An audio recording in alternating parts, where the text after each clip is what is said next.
Americans who visited Europe, what was your biggest WTF moment? Every night in Spain, around 3 a.m. this massive fleet of street scrubbers, vacuum mobiles, and water hoses appeared and cleaned the entire city for about an hour. It was like 100 people every night just cleaning the city. The following morning, all of Salamanca was spotless. That shit was magical. Salamanca is beautiful. Ding ding ding ding ding ding. Look at me, Hector. In Italy there is virtually no threshold for how much distance should be left between a speeding car and any obstacles, including pedestrians. It is zooming past.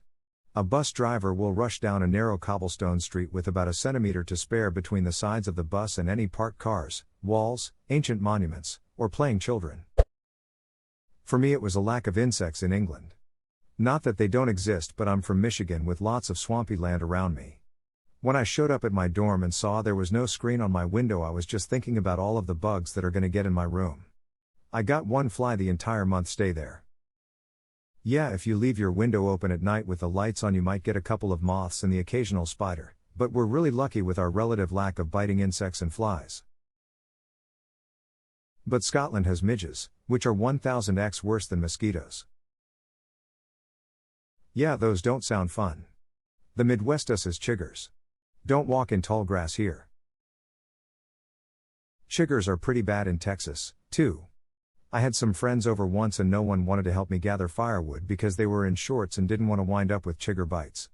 I went on this whole rant about how I've been all over the yard, 10 acres, and have yet to wind up with chiggers.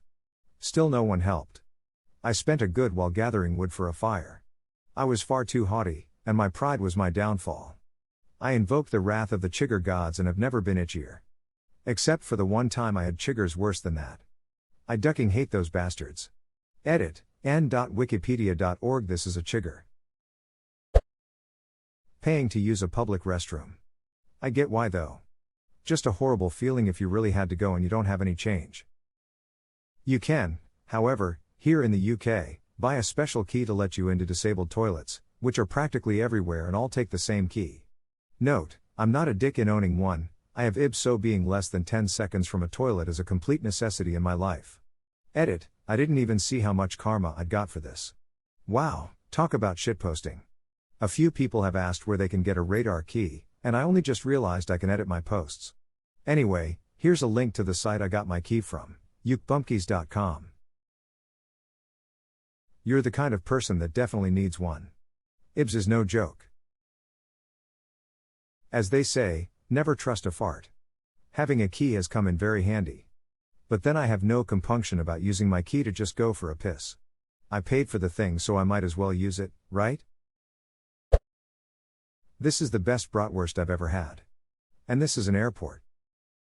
Cologne train station bratwurst takes some beating to. Edit Meister Bach, downstairs, underground walkway. I was in Italy and wanted to grab a bite and a beer for some lunch. I left the flat and I was flabbergasted to find the entire town was empty. Everything was closed, not even the neighborhood dogs were around. Lived in Italy for 3 years, definitely took a while to adjust to this though. And you also learn the specific times for places you want to visit since they all close midday for a few hours. I was in Spain and I saw a group of American tourists wearing sombreros.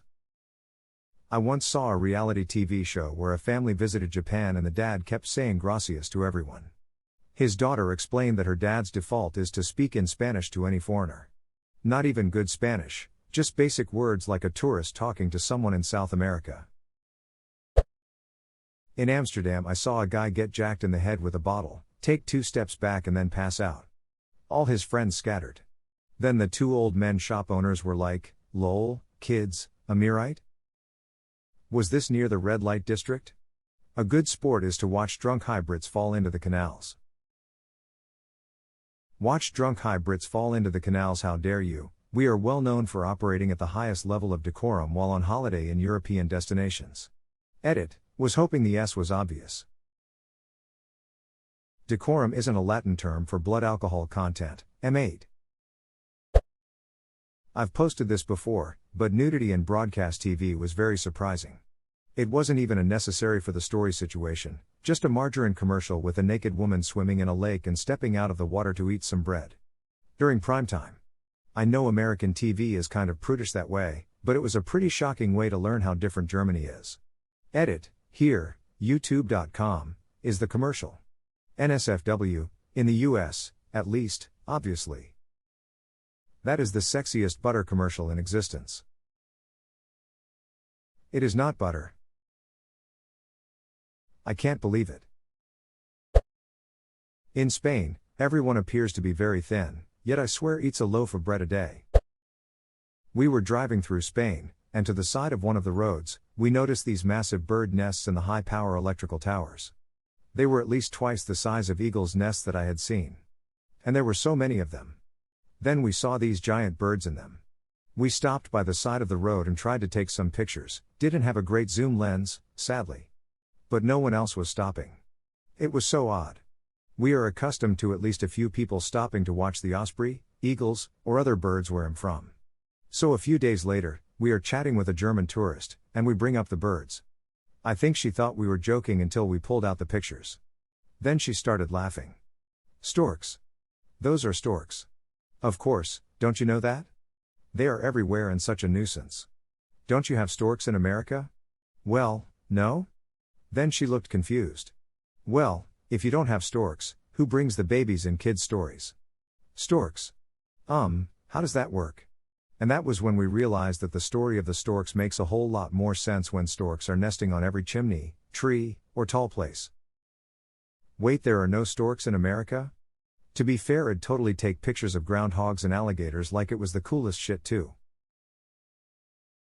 Yeah.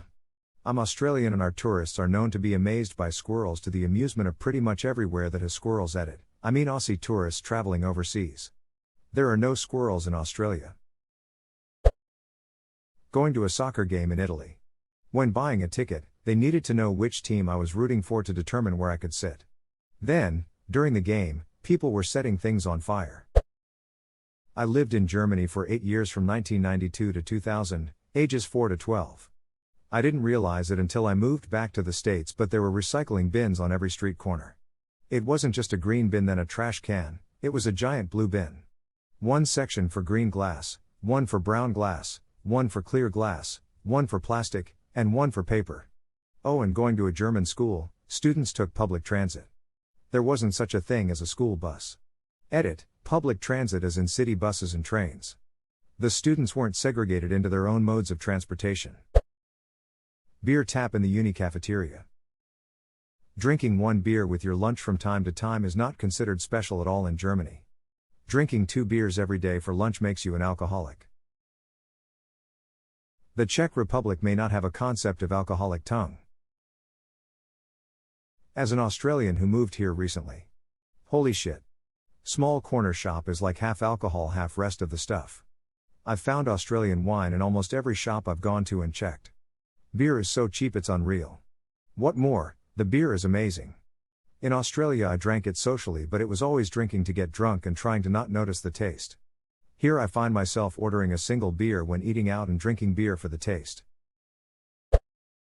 It was subtle at first, but it eventually boggled my mind how old everything was, and it was still integrated into everyday life. Like in the UK, drinking in pub that had been in the same spot since the 11th century, or eating dinner at restaurant in an 18th cathedral. Or in Prague going to club in a 14th century stone cellar, or staying a hotel brewery that had been operating since the 15th century. The oldest building in my vicinity is from the 1750s, which is prehistoric by us standards, but, like, someone in Europe sees a building that is half a millennia old that no one is using and they're like, let's turn this into a disco. I loved it. Edit, decide to do some quick research for perspective. The oldest surviving Native American structure in the US dates to 750 AD. The oldest structure from Spanish colonists is from 1521. The oldest structure from English colonists is from 1637. I live in England and the village near me has a pub from the early 1700s that's seen as modern because the village itself and the surrounding buildings and other pub is from the pre-Doomsday Book era, 1086. I forget sometimes just how old this country is. A Parisian fare collector was very upset with me when I caught him overcharging me. He eventually gave me my money back, but with a ton of attitude and profanity. Not American, but Canadian. First time I went to Ireland, I go through customs and the agent says to me, "Business or personal? Personal. Oh yeah, what's up? Visiting the in-laws. First time in Ireland? Yes sir feckin' A. Well, why you standin' around? Go get pissed." Edit obligatory. Thanks for the gold, stranger.